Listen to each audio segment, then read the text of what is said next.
When I look into the face of my granddaughters or my grandsons, and I know how much I love them, I tell myself I need to multiply that a zillion times, 10 times, because God's love for me is so great.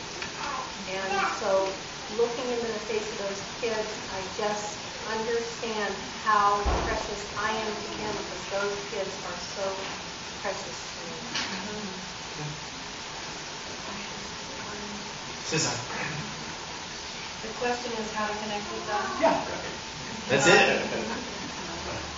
I just had a time in my life when I was totally overwhelmed. It was a job I had that was out of my reach, and I had to do it. I had no choice. And during that time, I think I experienced it more than I have, and I've learned from that. And I was in such a desperate place, I would just cry out to God on my way to work and say, what am I going to do, God? Who will answer me? And I realized when I got to work that He had given me an answer.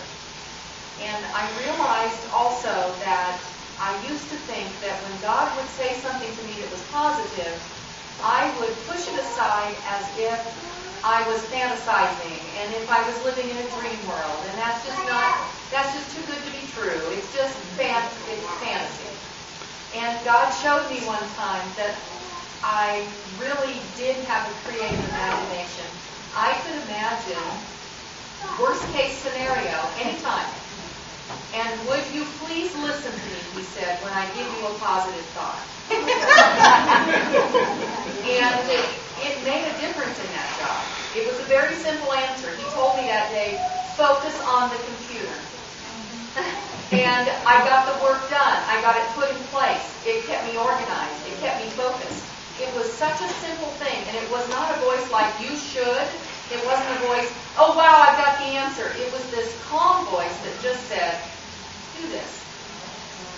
It came with no charged, negative, or hyper stuff. It was a calm voice.